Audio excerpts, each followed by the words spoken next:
সংশোধিত ওয়াকফ আইনে পুরোপুরি স্থগিতাদেশ নয়, সুপ্রিম কোর্টের অন্তর্বর্তী নির্দেশ।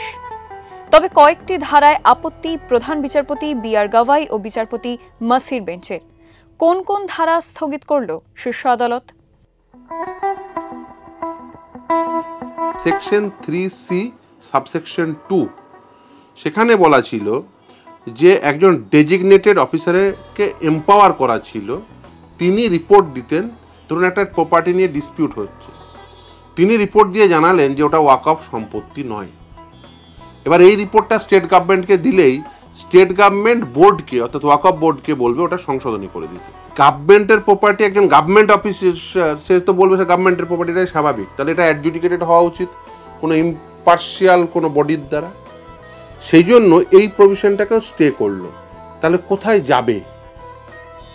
এম্পাওয়ার্ড করলো ট্রাইব্যুনাল এবং হাইকোর্টকে, যে ট্রাইব্যুনাল এবং হাইকোর্টকে বাইপাস করে এটা করা যাবে না, সেটাও সুপ্রিম কোর্ট বলে দিল। দেখবেন বেশিরভাগ ক্ষেত্রেই এই প্রপার্টির ডিসপিউটটা হয় গভর্নমেন্টের সঙ্গে।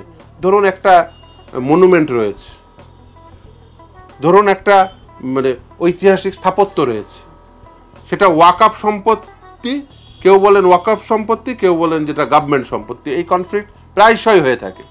একজন ডেজিগনেটেড অফিসার বলে দিল ওটা গভর্নমেন্ট প্রপার্টি, সঙ্গে সঙ্গে ওটা গভর্নমেন্ট প্রপার্টি হয়ে যাবে, এটা হওয়া উচিত নয়। তার কারণ আমাদের সম্পদের অধিকার, ওয়াকফ তো একটা সম্পদ, সেই সম্পদের অধিকার এটা সাংবিধানিক অধিকার।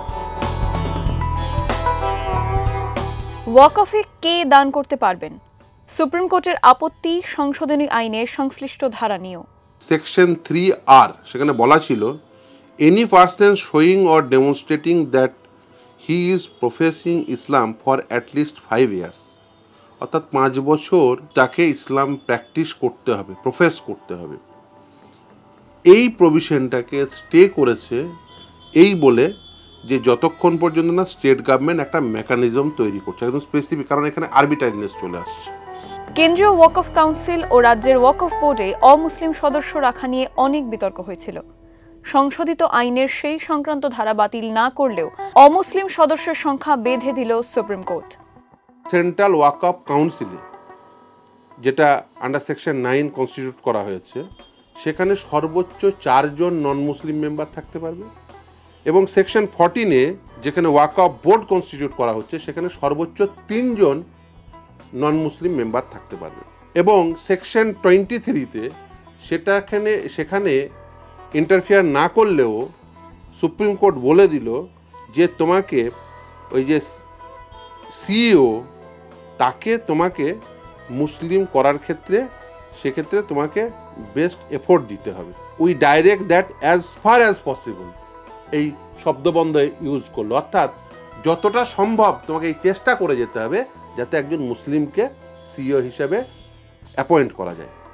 কোথায় স্থগিতাদেশ নয়? দীর্ঘদিন ব্যবহার করলেই ওয়াকফ নয়।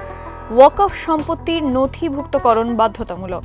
আদিবাসীদের সম্পত্তি ওয়াকফ নয়। অমুসলিমরা ওয়াকফে দান করতে পারবেন না। বিভিন্ন মাধ্যম থেকে বলা হচ্ছে যে গোটা ওয়াকফ অ্যামেন্ডমেন্ট অ্যাক্ট বাতিল করেনি। আমি একটাও পিটিশন দেখিনি যেখানে গোটা ওয়াকফ অ্যামেন্ডমেন্টটাকে চ্যালেঞ্জ করা হয়েছে। এই যে সেকশনগুলো বললাম, এই সমস্ত সেকশনগুলোই চ্যালেঞ্জড হয়েছে। সাধারণভাবে আইনসভা কোনো আইন তৈরি করলো, সেখানে সুপ্রিম কোর্ট ইন্টারফিয়ার করে না। সুপ্রিম কোর্ট দেখেন যে সেটা সাংবিধানিক প্যারামিটারে, অর্থাৎ সংবিধানের যে পরিধি, সেই পরিধির মধ্যে থাকা আইন নাকি পরিধির বাইরে চলে যাওয়া আইন। রেয়ার অফ দ্য রেয়ারেস্ট অকেশনেই এই ধরনের অন্তর্বর্তীকালীন নির্দেশ আসে। আমি মনে করি যে এটা গভর্নমেন্টের কাছে অত্যন্ত অ্যালার্মিং, যে গভর্নমেন্ট যে ইন্টারফেয়ার করতে চাইছিলেন আইনসভার মাধ্যম দিয়ে, যেভাবে আইন তৈরি করতে যাচ্ছিলেন সংবিধানের পরিধির বাইরে, সেক্ষেত্রে কিন্তু এই যে সুপ্রিম প্রতিবন্ধকতা তাদেরকে কিন্তু একটি বার্তা দিল যে তারা ভুল পথে পরিচালিত হচ্ছেন। কিছু অংশ নিয়ে আপত্তি তুললেও সুপ্রিম কোর্ট কিন্তু তার অন্তর্বর্তী নির্দেশে বলছে সৎ উদ্দেশ্যে প্রণীত সংশোধনী আইন।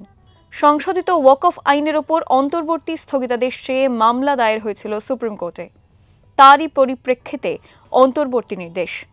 বিচারপতি গাভাই ও বিচারপতি মাসির বেঞ্চের পরিষ্কার বক্তব্য, এই নির্দেশের ফলে আইনের ধারাগুলির যৌক্তিকতা নিয়ে মামলা বন্ধ হয়ে যাচ্ছে না। আপাতত শাসক বিরোধী দুই পক্ষই অবশ্য সুপ্রিম নির্দেশকে নিজেদের জয় বলে প্রচার শুরু করে দিয়েছেন। বিতর্ক কিন্তু থামছে না।